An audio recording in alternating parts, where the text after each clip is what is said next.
This episode is sponsored by Shutterstock.com. With over 20 million high-quality stock photos, illustrations, vectors, and video clips, Shutterstock helps you take your creative projects to the next level. For 30% off your new account, go to Shutterstock.com and use offer code GAMEBREAKER6.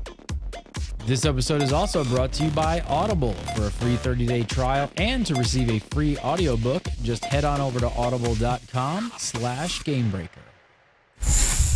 Gamebreaker TV.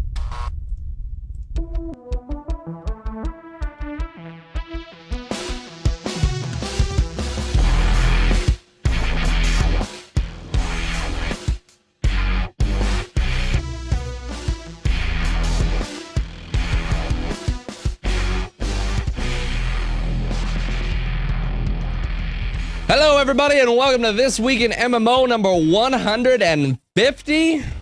June 30th, 2013. You're watching Gamebreaker TV. I am Mike Shaffnett. Gary Gannon is out. He's been out all week long, but he actually gets back tonight. So have no fear. I'm just filling in for him.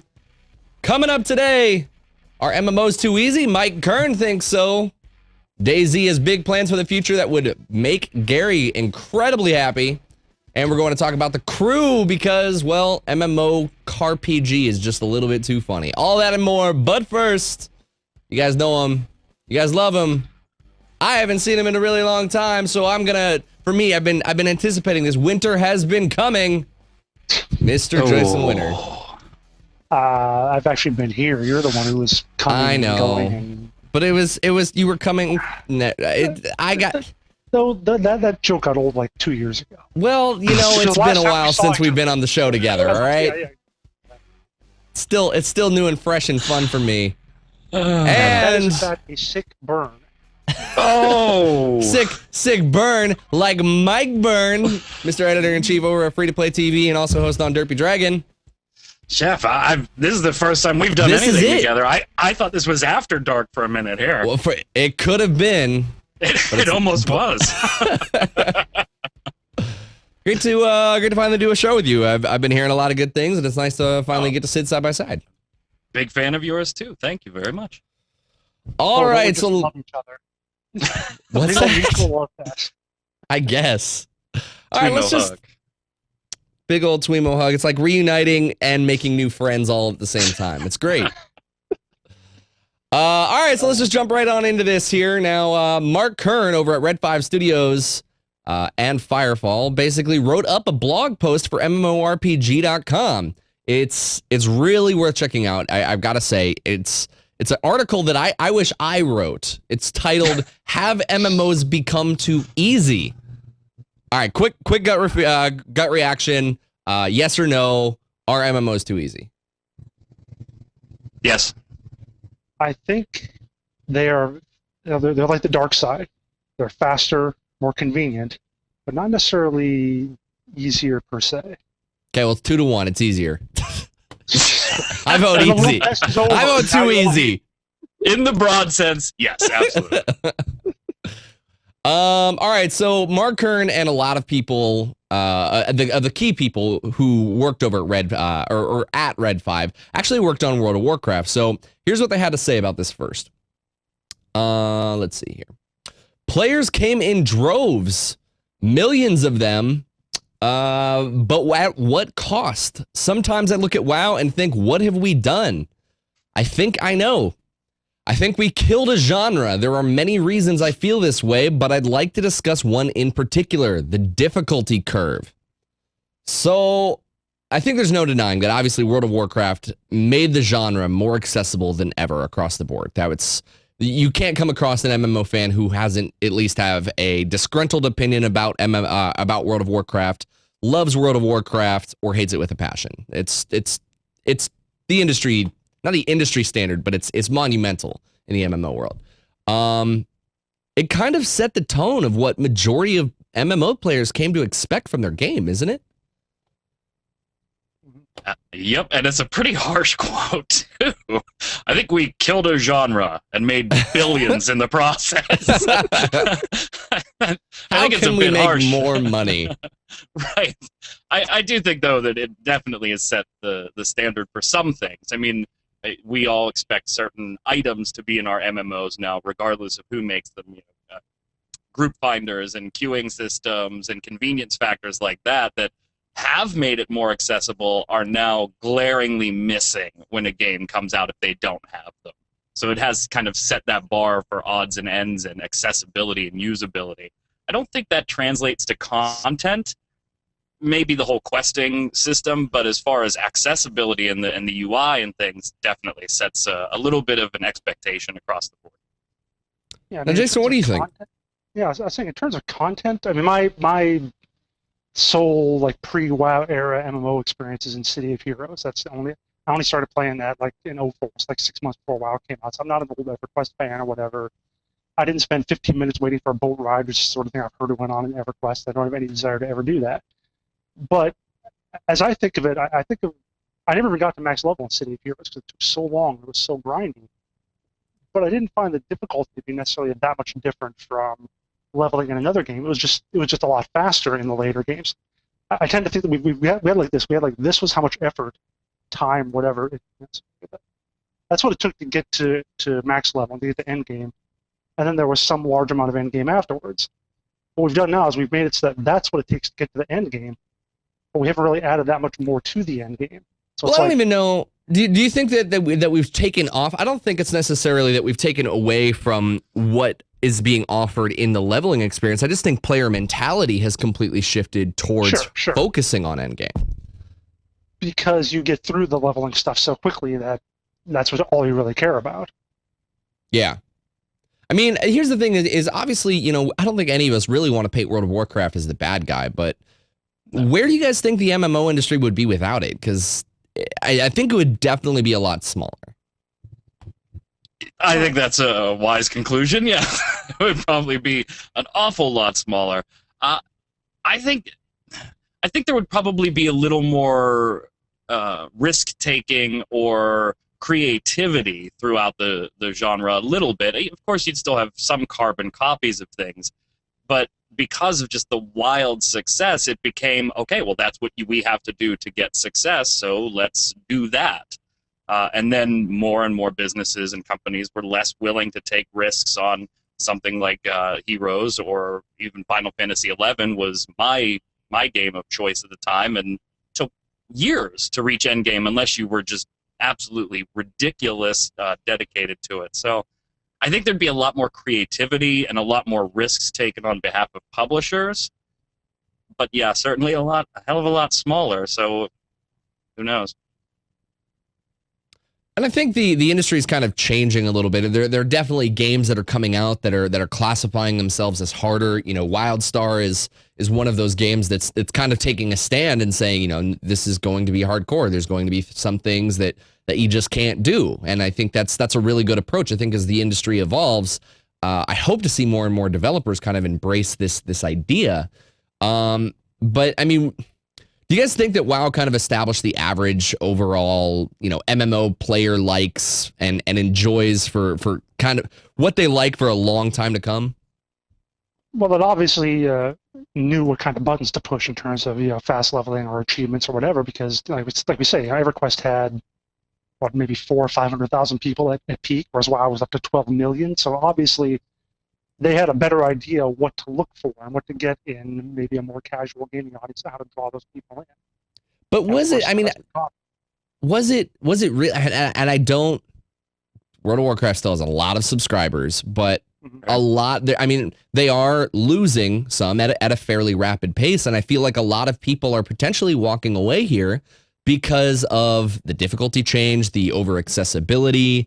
There's just a sheer boredom of the day-to-day experiences. They're not living and breathing in that world anymore. There's no mystique. There's no mystery to go explore and be involved in the world. It's just log on, do your dailies, do LFR, et cetera, et cetera. And I think that's what a lot of people are missing or disliking, rather. I wonder so much if that's necessarily due to WoW being the way WoW is, or just the fact that it's a game people have been playing for 7-8 years. I mean, what other, when you played single-player games or whatever, you didn't play any of those for 8 years probably. It's the same thing before there were MMOs. We didn't play Final Fantasy VII for 8 years because there just wasn't enough there. And I wonder if that same kind of thing where No matter what. Jason it's hard Winter, to I find still play something. Final Fantasy VII. Yeah, I've you been do playing that every game. time. I've been playing that game since I was like 3 years old. You I have do it on every- pause right over here. But yeah, I mean, it's like a TV show. You know, TV show goes on for 7-8 years, and then it starts to get a little stale, and either they have to completely reinvent it, or it just goes off the air or something. So I think it might be the same kind of thing a little bit. Yeah, Yeah, I mean, I think World of Warcraft though did. I don't think that World of Warcraft did change the MMO itself. I think what World of Warcraft did very well was bring the non-MMO player into an MMO through the use of normal game mechanics, fast leveling, easy accessibility, but at the sacrifice of, and I saw chat bring it up too, there really isn't anything that me and Jason and Mike can't all get in World of Warcraft, right?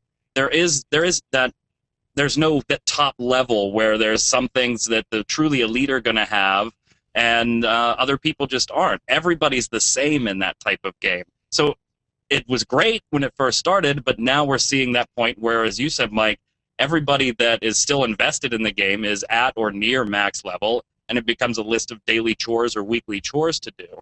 And that's going to be to Jason's point, that's the end. That's Unless kind of you what I can was talking keep a about. content stream up, that's the end.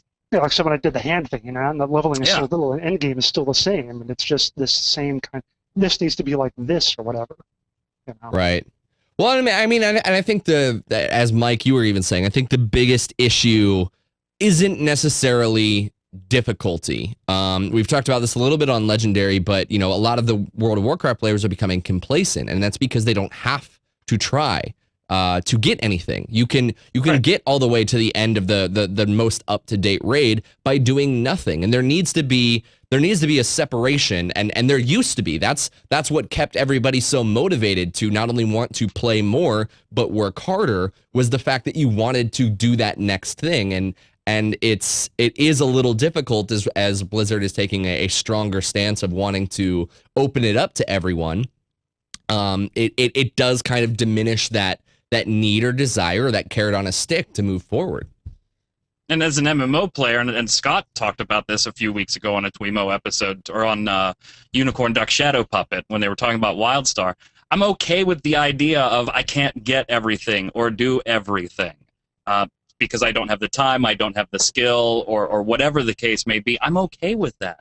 That makes a game a little more dynamic, and there's always something that I can say, you know what, I didn't have the time for that 6 months ago, but now I do, and I really would like to see that. And now all of a sudden, this game I've been playing for 3 years, I have a new goal on automatically. And so it keeps that carrot on a stick, as you mentioned.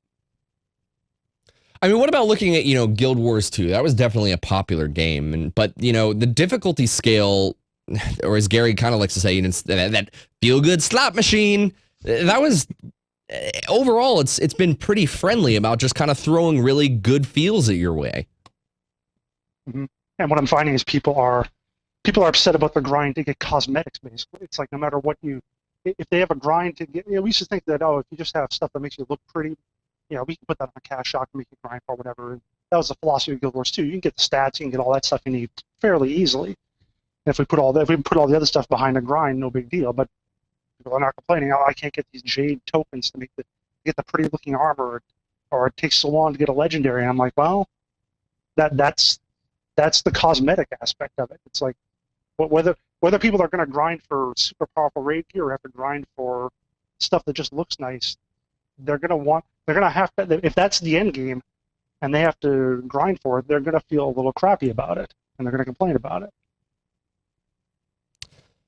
All right, next up, moving on with what Mark had to say, he continued by saying, "No wonder we have such a huge crowd of jaded and bored MMO players. Every MMO that follows the WoW formula is a trivial exercise dominated by route and convention, trading off the joy of the journey for a series of meaningless tasks. And when we race to the end and we expect some kind of miracle endgame, that will keep us playing. It never does." So, Jason, this is kind of along with what you were saying about how we race to the end and are looking for worth and meaning in the end game, and it's especially in World of Warcraft a little bit trivialized by the fact that everybody has the gear that you want. Do you think that he's kind of correct in saying jaded and bored MMO players? Yeah, and again, it's because, like you said, we made it so short to get to endgame. Like Mike was talking about taking a year to level up to max in Final Fantasy XI. I saw some comments on Mark Kern's article said the same sort of thing. And my thought was, if it took you like a year to get to max level, and then you did endgame for a couple months, wouldn't you be just as happy if it took you a couple months to get to max level and then you had a year's worth of endgame? That's all players want. I think they want they want something to play, whereas it's just a couple months to get to max level and then a month or two of endgame. Then they're upset because it only took 4 months for them to do everything. I don't think it matters which way it goes, how that's divided up. I think as long as they have something to do, they'll be happy. I gotta disagree a little bit, because my thing here though is, and you're totally right. I mean, 6 of one, half dozen of the other, fine. But then I think the argument becomes, why is there even the leveling game then? Yeah, no doubt. Why is that even there? And in Final Fantasy XI is kind of a weird example for this, because it took 6 months, a year and a half to get to max level, and then you had 19 other jobs that you could go and do that with as well. But their endgame content was excruciatingly hard as well, so you still had a long time to go. I played the game for like 10 years and still occasionally log in now. So it's a kind of an odd anomaly there where, yes, the leveling took a long time, but so did the end game. In most cases, though, I think you're right, and that kind of begs the question of why even have the leveling then? If everybody's just trying to buzz through it and get to the end game, and we think the end game should be bigger and bigger with more to do, why even have the leveling? It's because they all have had it before. It's because it's what the single-player games did. It's what Dungeons and Dragons did. Back to Dungeons and Dragons, like I said, you level your fighter up to level 20 or whatever. Same thing. See, I don't know. Maybe it's just me, and tell me what you guys think about this. I personally think one of the biggest issues with not even MMOs being too hard, but I think that MMOs have really lost that mystique of being worlds that you log in to play in. I've said this to Gary, and I've mentioned this on other shows. Tibia for me was such a great experience. It was a great MMO because back in the day, I remember I found myself literally logging in to go down to a dungeon where monsters were, and that was it. Like, my whole entire idea was to just go exist in the game, go down to a dungeon, kill monsters for 1 or 2 hours. I wasn't doing a quest. I wasn't doing a raid. I wasn't doing dailies. I literally just logged on to play that game. And I feel like that kept me so much more involved than when I hit that wall of like, okay, I've done everything. Now what do I do? Because MMOs recently don't seem to have that allure to them that you just want to log in and exist in them and play and go fight monsters and explore and experience things. That's probably because to progress once you get to that end game in a lot of them is you only have like the one thing. You have to go and do dungeons or you have to do raids, whereas you can log in and do your little dungeon or whatever, and you can maybe do other stuff or whatever. And that's the sort of thing that you don't have in a lot of games. Guild Wars 2 kind of tried to do that, but they put all the best loot in a couple of the high-level zones, so it's still kind of wound up that way. I think this is kind of morphing into the whole theme park versus sandbox thing, too. Yeah. Yeah, it definitely is. I mean, we put up with a really kind of boring and repetitive gameplay for a ridiculously easy journey. Could you guys imagine if single-player games were really like that, making people kind of slog through 10 hours of gameplay to just get to the good, like, last 10 minutes of the game? Last of Us would have been amazing. Last of Us was so good. Don't mention that game because now I just want to talk about it for days. I loved every second of that game. Let's put 6 hours of BS on the beginning of it and then let you play the rest of the game. Don't do that. Don't. It was perfect. All right. Let's finish up here. Mark finished up by saying that it's not the end game that we should be worried about. It's the journey. An MMO should be savored, a lifetime of experiences contained within a single, beautifully crafted world. The moment-to-moment gameplay should be its own reward. Followed up by saying, you should feel like you could live your whole life there, not by having infinite quests, but by having a living world that makes you feel good just for being in it and experiencing all it has to offer at your own pace. It's not about the competition to max out your characters. It's about the way of life and a long-term hobby with enduring friends. Wait, what? Exactly what I just said about Tibia. Like, what's that? It's not about a competition to max out your character? No. Better explain that to 95% of MMO players. But that's an MMO should be savored like a fine wine. that is, as Mike pointed out, though, that is the argument of sandbox versus theme park, and I think that's truly the problem. Theme park has become too prominent, and what he's saying here is, I don't think you necessarily need the sandbox elements of like, I'm gonna build a city, and like Star Wars Galaxies, really big sandboxy kind of game. Yeah. But I don't think it needs to go to that extent. I think even, like I said, even just on the level of Tibia, where I wanted to literally log into the game to just go into a cave and just run around killing monsters. Like, that was it. Even if you could embrace that idea, and I think one of the biggest problems, as you guys kind of pointed out, is gear. As long as people want to have the best gear, and that best gear is only accessible through end game needs, whether that be raiding or PvP, which I get why it's there. I'm not necessarily saying, Tibia is the solution to what MMOs need to do. There's differences between the gameplay, but as long as your gear is your best gear is tiered behind either raids or PvP, that's all people are going to focus on, and they won't take the time to live and breathe in the world.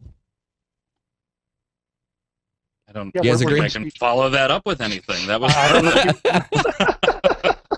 I'm just gonna let that one lay there. All right. I mean, because the thing is it is an MMO. Excusing poor gameplay or design needs to kind of stop. It's not about. It shouldn't be about combat. It shouldn't be about the raids. It should be about the world that we're living in. Yeah, I mean, I'd say every game needs a reason for you to keep going at it. Now, when you play like a single player game, it's probably not really about the loot. It's about the story, and it's about the characters. It's about, seeing the flashy cutscenes at the end or whatever. But MMOs don't typically have that, and you also have the inherent competition. You're in that with other people. Even if you're not competing against them directly in PvP, if your buddy's got this really cool sword, you want to know how to get that really cool sword too. So you kind of are more likely to want to get that. Whereas, I don't care if your Commander Shepard has some hot gun. I'm going to play my Mass Effect different and have a different gun or whatever, because we don't directly interact. I think that's part of it. Shaftnet was getting heated there. Well, no, I mean, this is literally visions of a flag behind him in the wind and wind going through some orchestra playing "God Bless America." This is literally like I am really mad. Like, I'm not mad. I'm really happy this article came out. But in my head, I have been working through creating some sort of video that's like labeled something of like why MMOs suck today. And comparing it to kind of all of these issues that we're talking about, and I get like that it won't solve everything, but I'm concerned with the direction they're going, and I want to see. That's what I loved about MMOs, and I think you guys can agree. The idea of existing in the world was what was so fantasizing about MMOs. It didn't matter what universe you were in. It could have been Star Wars. It could have been World of Warcraft. It could have been some world that you never heard of that Sipsoft made and named the game Tibia. It didn't matter. The idea was exciting because I was, and I saw someone in chat even mentioning, coming in, like, why not just play a single player game if you're just going to go to a dungeon and kill monsters? Because I wouldn't. A friend would log on. I'd be like, hey, I'm down in Minotaur Hell. Come join me. Now me and my buddy are walking around this dungeon. We stumble across a random door that has this awesome piece of armor behind it. And we're like, oh my gosh, how do we get that? The door's locked. Well, how do we unlock the door? Let's explore this dungeon and try and find a key. Like, it moved itself forward by just us existing in the game. And I miss that about MMOs. But here's the thing. I think this might be a little bit of it, is that I assume Tibia was one of your first MMOs. It was my very first. Yeah, see, that's something I thought about when I was thinking about my City of Heroes experience. Like, I did the same thing. I would log on, and I'd find like a leveling group where we just go through some zone and kill stuff and gain experience points. And the thought of doing that nowadays would probably bore the hell out of me. And I think some of that was because that's what I like. I was so enraptured by the notion of an MMO, just being on and playing with other people, that I love doing that. I love doing anything. You talk about the key thing.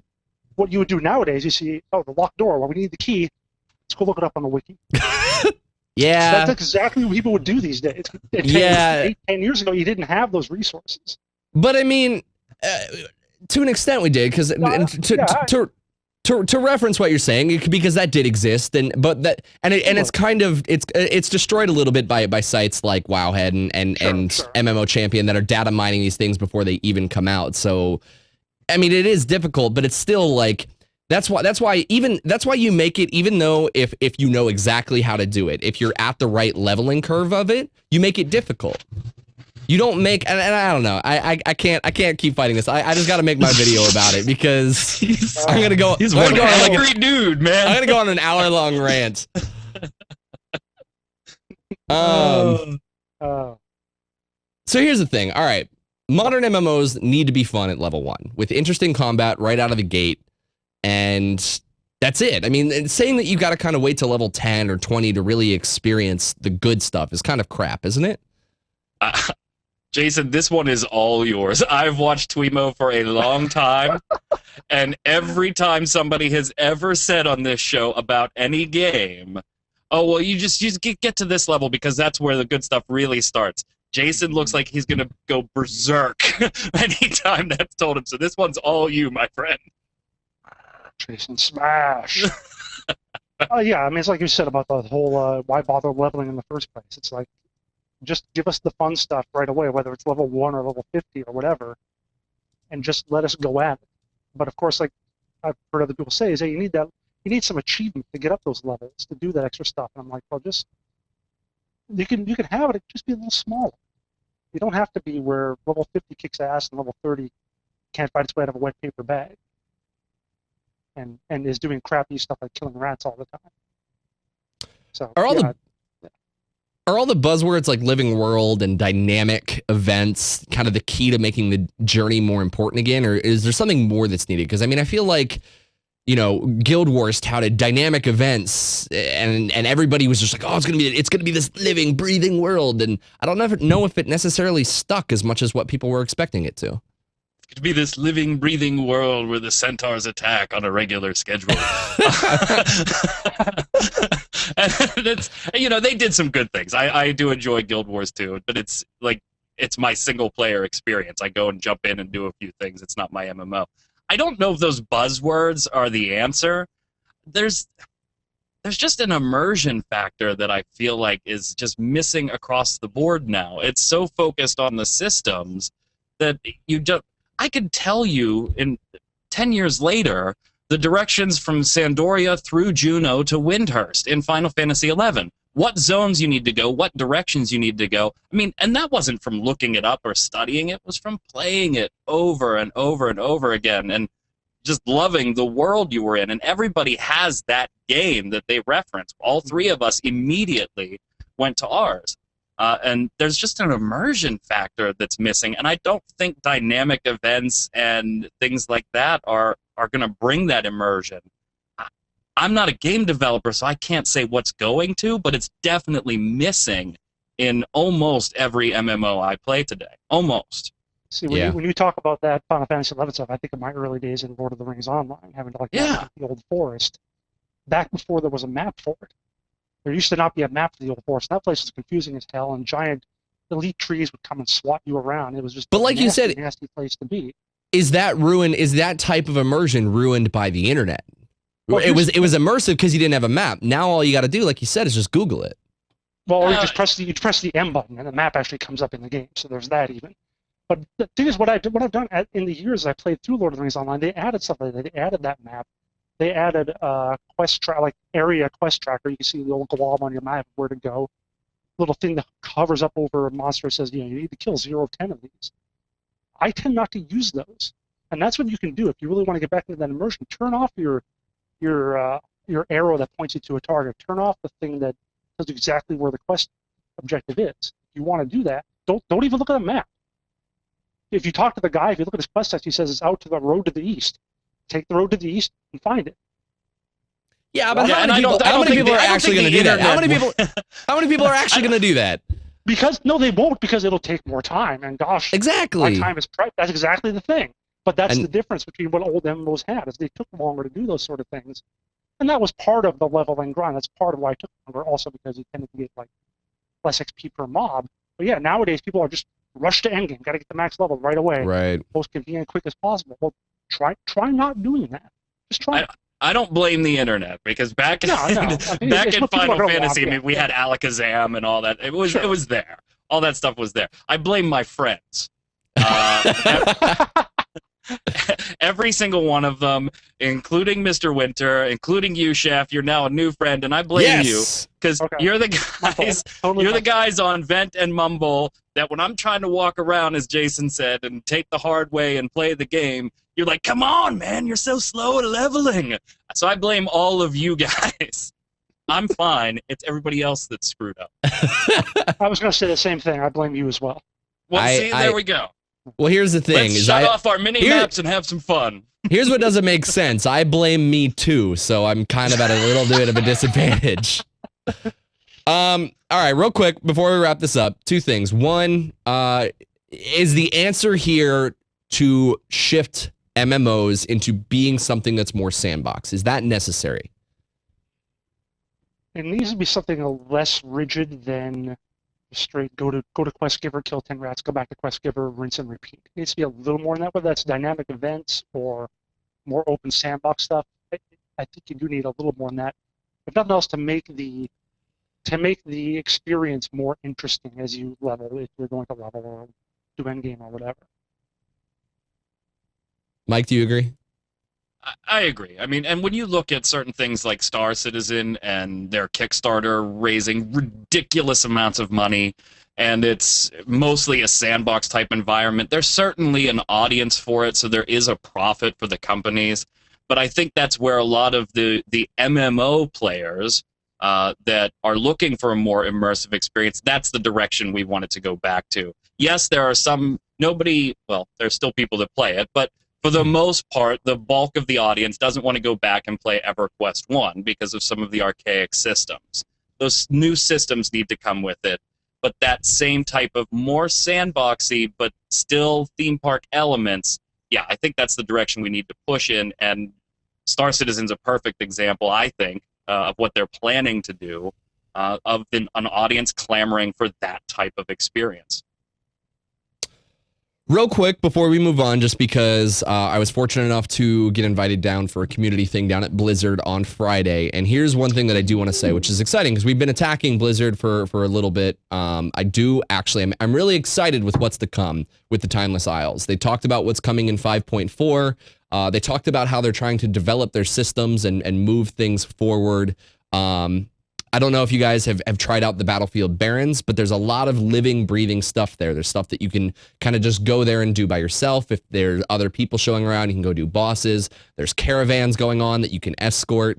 Kind of a little bit more, making a little bit more breathing, not giving you any sort of specific task to go do, creating a zone that was just okay to go exist in for a singular task. Now, I don't know how far they're going to take this, but they did say that Timeless Isles, which is the new island coming in 5.4, is literally going to be, you're going to go there, and there aren't, I don't want to say there aren't, but it sounds like there are going to be little, if no, quests for you to pick up and do there. You will go there, there will be stuff going on, there will be stuff for you to go explore, places for you to go participate in, activities for you to participate in. And they're kind of trying to create that as a living, breathing experience that you just go and have some fun stuff to do when you're bored. You're not doing any one specific task, which I think is really cool. And I really like that. And I think even World of Warcraft, even Blizzard is seeing the distaste for the current path that MMOs are on. And I think they're trying to do something to fix it. So it's really exciting and I can't wait to see it. You know what an MMO should do is it should find a way to have some sort of zone where it's you teleport in and you're completely naked. Listen, it's an open PvP zone, and it's kind of like DayZ in an MMO. You have to find stuff to survive, and you have to kill each other for it. Jason Winter, finding legitimate reasons to take his pants off since 1998. Oh, farther back than that. Mike, to your point, chat says, WoW goes Guild Wars too? I don't know. I mean, I don't know if it's necessarily. It kind of sounds Guild Wars 2, and maybe it will grow kind of stale to a certain extent. But here's the thing: we've just talked about how influential World of Warcraft has been on the community, and if they're making a step to change, might not be the most drastic best solution, but we're at least seeing them try and make a change in the industry. They're not happy with the current way things are going that we're complaining about, which will hopefully, as it did the first time, trickle down to all the other MMOs. So I'm excited to see where it can go. All right, let's move on here. Let's get off that topic and move on before I just go, as Mike said, get a flag and I'll get a fan and just have it start waving behind me. Put on his red tie and his blue suit. DayZ creator Dean Rocket Hall spoke to Rock Paper Shotgun about the game's future. Here's what he had to say. It would help if I had the quote card. Here we go. We got base building planned, and I think we're going to add in a lot of clan stuff and group dynamics. So we've talked about something like a clan tattoo. I think a lot of it's going to be about in-game user-oriented content, kind of like Eve. Now, real quick, let's throw this out there. Do you guys have any experience with the DayZ mod at all? Oh yeah, I'm piss poor at it, but yeah. but you guys are aware of it. Watching people play it. Now the game is currently in state. It really kind of definitely taps into the sandbox niche, but it's obviously severely lacking that social element, isn't it? Pretty much. I mean, unless you go in with 2 or 3 people, you don't meet people in that game. You get killed by them. Yeah, usually people, it seems like they hook up via Skype or whatever, and they talk and they coordinate their stuff there. There's nothing really in game to do. I would almost be disappointed if it had that social element, though. I think it's lacking it on purpose, because that's what the game is about. Jump in as yourself and survive alone, or Jason and I hook up on Skype and we jump in as a 2-man team. We try to find each other and we go do our thing. I don't think it's severe. You could say it's severely lacking, but I think that's by design.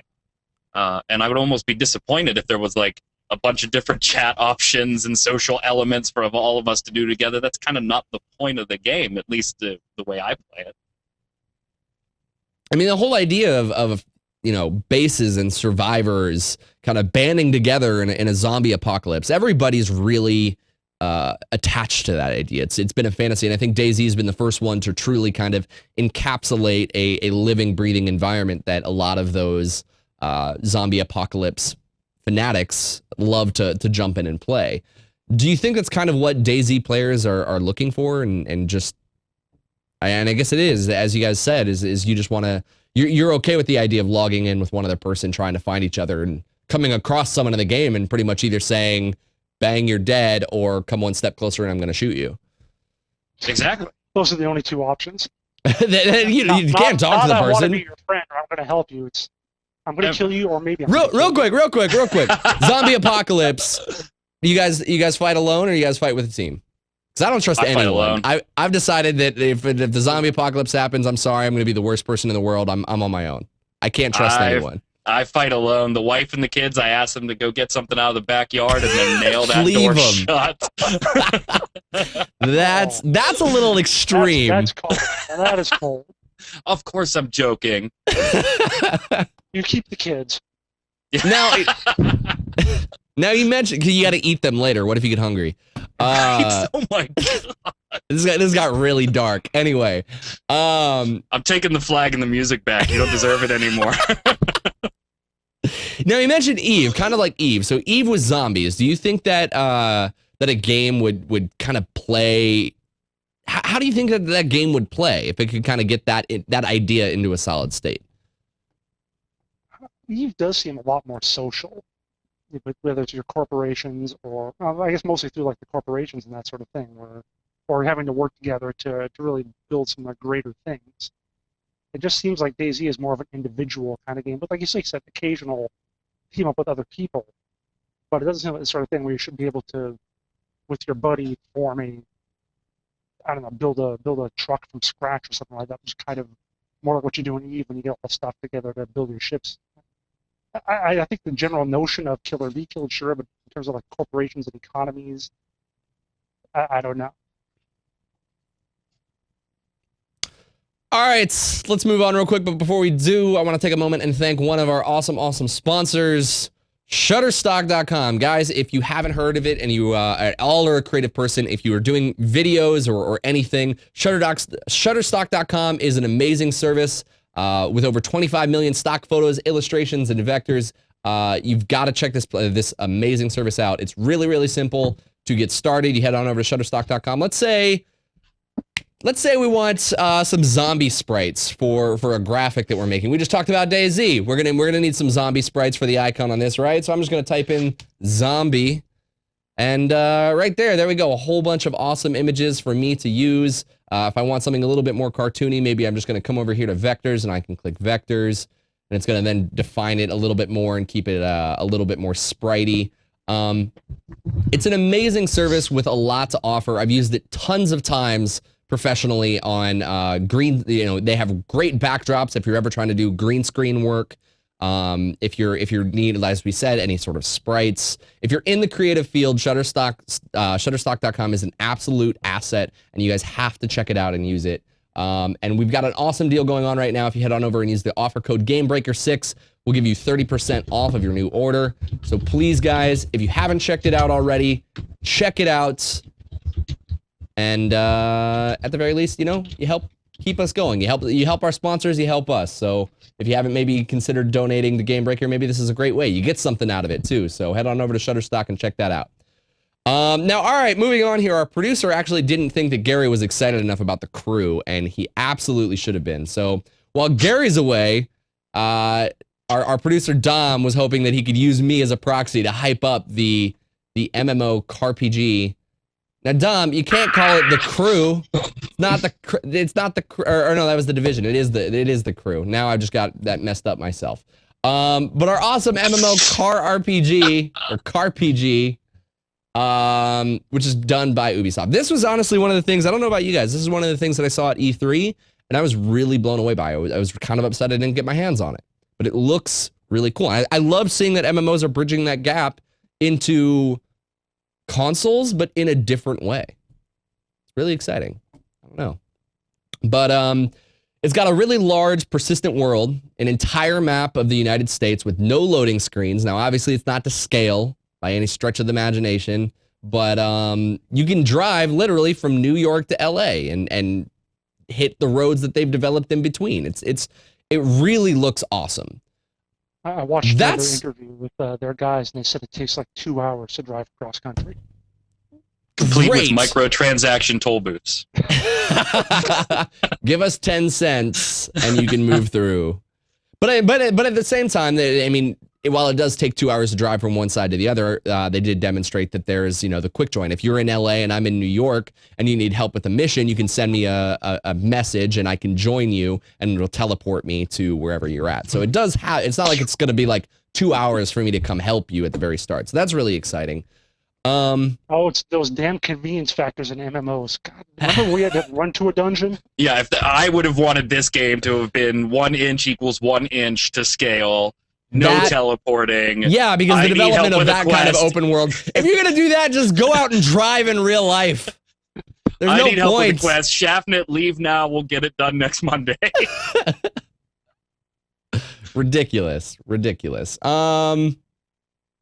Let's see here. The missions we've seen have only been races. I mean, obviously it's a car game, but also, a couple missions have had combat-oriented takedowns, which essentially involves repeatedly ramming the target with your vehicle. Come on, it's Grand Theft Auto, Fast and the Furious, MMO amazingness. You can't be excited for this. You can't not be excited for this game. I am, but every time I saw that in the show notes, that whole comment about ramming into each other, I was like, how would that translate to other MMOs? And I picture World of Warcraft with no hot bars, and everybody's just got to keep running into the boss repeatedly to end up taking him down. But this is why this is such a great console release. I mean, I personally, I don't think that the keyboard MMO belongs on the console, but something like this is great. Yep. Oh, yeah. Yeah, absolutely. I mean, because like you said, there's no hotbars or anything. It's just going to be your basic driving controls, which is, I think driving controls are probably better on a console. Driving games are better on a console than they are on a PC to begin with. So it's just perfect. Do you guys think that could be enough, though? I mean, racing games, they kind of come in two classifications, and you look at maybe what Grand Theft Auto is, and it lets you go outside of the car, but I almost feel like at some point you hit a wall where you're like, okay, I get it. I can hack. I can bring in all of my weapons. I can blow up cars to Kingdom Come. I can run from the police. At some point, though, the gameplay of blowing everything up does get boring. Do you think that if all you have is ramming cars as the type of interactive gameplay, is that going to be enough to keep people attached? Well, that's why they put in like exploration points too. That's something else. You can go off road, and you can find all the different points, whatever. So there's that at least. Of course, there's races. I mean, obviously, racing games are still popular. People still play a ton of those. So there must be something in them that keeps people playing. So and we've never had, I think, this kind of vast open world kind of thing with exploration and whatnot. So it can do all right. I think it has some potential. I mean, do you think that there's any chance that we can maybe get awesome, like, upgrades out of the fenders of my car, and I can get 2 machine guns to rise out of it, and I can just start, like, chain gunning down people? What's that game? It was, you guys remember the game? You got Twisted Metal, you got Carmageddon. Not Twisted Metal. It was like a stealth, a super, I don't remember. It was like you were a super agent, but you were driving. Spy Hunter? Spy Hunter, yes. Spy Hunter meets Burnout meets every awesome racing game ever. Could we see that? Do you guys think that they won't integrate that? I hope not, because Spy Hunter was a terrible game. You shut your mouth. The 3D, well, maybe the 3D console one was, but in the arcade, if you remember those. Yeah. Yeah. But they actually have said too that they have. Schaffnit's no longer talking to either of us, apparently. I'm done. They use licensed cars. They can't really show damage that much, so probably Yeah. not in this. You can't have like the bullet holes and on fire and stuff like that. During the missions, you actually get kind of phased out into your own little instance so that other people aren't obviously screwing up or getting in the way. I think that has positive and negatives depending on your point of view. But what do you think? I mean, wouldn't it be really kind of cool and dynamic? Because at the end of their big trailer at E3, they kind of showed this rival crew coming in and like, oh, now we got to face off against other real players. But how cool would it be is if you were pulling off some awesome like high-speed heist mission and some other crew just like rolled in, knocks you guys off the track, and then they get away with the heist. Like, that could add some really cool PvP kind of strategy elements to it, don't you think? I can certainly implement something like that as a mission, as a sort of contained thing, but they probably won't do it as an open world, screw with the other guy sort of thing. So I played man, it'd be so fun to grief in this game. Oh, I know. Yeah, believe me. Yeah, griefing in yeah. So you can bring a group with you into missions up to about 4 people, as per the title, called a crew. So if you want to grief your buddies, it's possible. Which is actually kind of super important, isn't it? I mean, you can at least kind of like ram your own buddy off the side of the road. I am not going to be in Mike's crew. You know what? I'm going to be that. I'm going to be that person that's like. Okay. I'm going to be in that like. I'm going to be that double agent crew where I'm like working with the top crew on the server, and I'm like, no, it's all right. I'm going to go be a secret agent. I'm going to join this up and coming crew, and I'm going to just run them off the road and tank their scores so that we can stay on the top of the list. Online. This is your EVE Online. I mean, is this game Trinity based, by the way? What about there's got to be story within this game that's actually involved around drivings, but I don't know if you ever get out of the cars, so it'll be kind of interesting to see how they move that forward. The most exciting thing about this, though, I think is obviously, as we're talking about, the PvP aspect.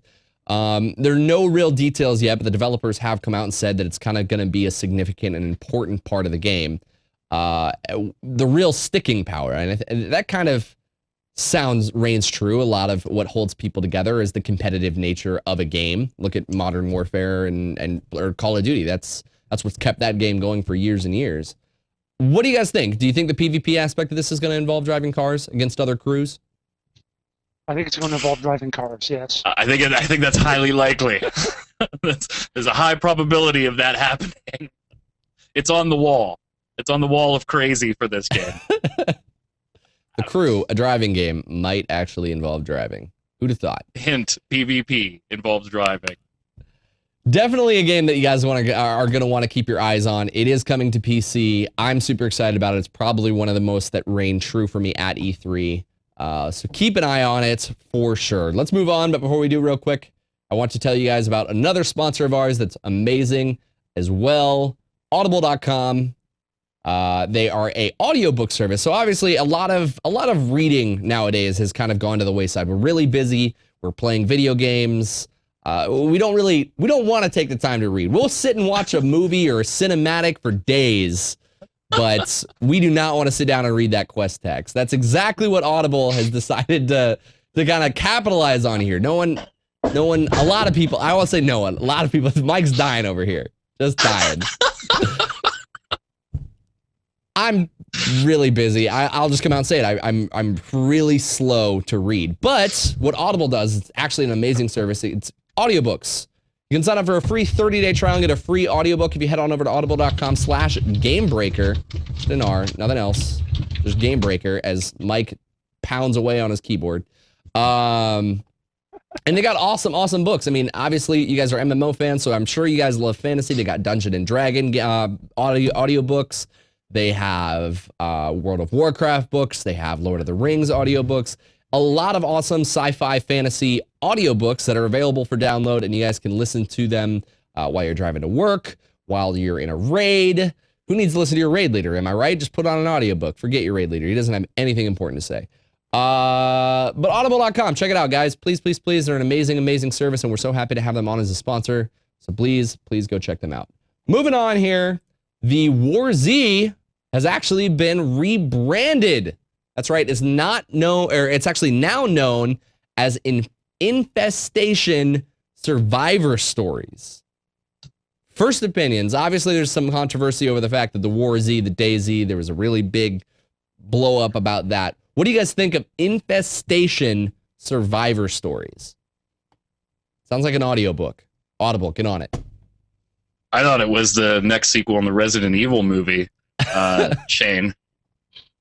I don't think I would have hated it as much as I do right now if they would have started with that name. I think the changing from something to this, it's to me, it's a dumb name. Yeah, Is that just because it's... Go ahead. Is that... This was your second option? Well, I mean, is that because, obviously the shorter name War Z is short enough that you can remember it easily. And obviously, as I said, there's confliction with DayZ, but is it just because this is now I can't even remember it. I'm going to have to scroll back up because I forgot it for the third time and I said it twice. Infestation Survivor Stories. Like, it just feels long. Feels long, like forgettable. I mean, the conflict was actually with the movie, I think, with World War Z, more than with DayZ. I think it was with the book first. Well, sure. The book, movie, whatever. I completely forgot about World War Z. Because remember, they never got their trademark for that name. We reported that months and months ago on Gamebreaker. Do you guys think it's a coincidence this has happened right? Obviously before World War Z, then. Nope. I mean, Not at all. They're clearly probably trying to figure out SEO. Rebranding really doesn't change anything, though, does it? I mean, avoid, and it's still the order of the day. Absolutely. This screenshot, actually here, I didn't even see this. I got to pull this down and get it to show you guys redirecting. This screenshot right here, perfect. It's from a Steam sale last week, and it tells me that not everyone is going to get the message. I don't know. What do you think is wrong? I just think people are like, you know what? For $3, I'll check out the train wreck, and I think that's what's going on right there. They're like, oh, you got $2 to $4. Yeah, I need to see why everybody's bashing this game. 15 minutes in, they're just like, okay, yeah, well, that was worth $3. I'm done. Good, done, sold. I mean, $3 is a really low price value. Not like you got much to lose. You can't even see a movie for $3. Well, the problem is, of course, it's $3, but then it's another like $5 every time you want to res or something like that. I don't remember what it. anytime you die, you want a That weapon. is, I mean, it is like it takes back. 4 hours to res, unless you pay money to get back quicker and you can buy gear and whatever the hell. It's just. Do you guys think that the War Z would have rebranded anyway without any of this legal pressure? No, No, no. they don't give a whatever. Exactly. They've already proven Whatever that it is, they don't give care. They don't give any of that. There's no morals or scruples. Mike Byrne, you can follow him right down there. What's that? Wait, real quick. Go ahead. What was that, Speak, Jason? Mike. I was saying it's from the same people who gave us big rigs over the road racing. That's true. Well, before we get to Mike Byrne, you can follow Jason Winter right down there at Winter Sure. Informal. Be sure to check him out over there and all the stuff that he does over here on Game Breaker. And you're streaming now too, correct? Yeah, occasionally. Be sure to Jason check Winter is that. my stream. Be sure to check that out as well. Mike Byrne, you can follow him right down there at Magic Man. Magic with a K, man with 2 N's and a 1 at the end. Magic Man It's like 1. American Idol. If you want to vote for Mike Byrne, call Magic Man 1 right now. And you guys can follow me right here at Mike Shavnitz. Be sure to check out TWIMMO this is on Fridays now, if I'm not mistaken, correct? Friday at 3? Friday at 1. 3 Pacific, usually. Friday, 3 p.m. PDT. Be sure to check it out if you guys haven't checked it out live. And Gary will be back here starting next week. He's out of town, so I was just filling in for him. Thank you so much for checking out the show. I don't even know where I'm going. This is getting very awkward. So I'll see you guys next week, but I won't. So check me out on After Dark. See you later.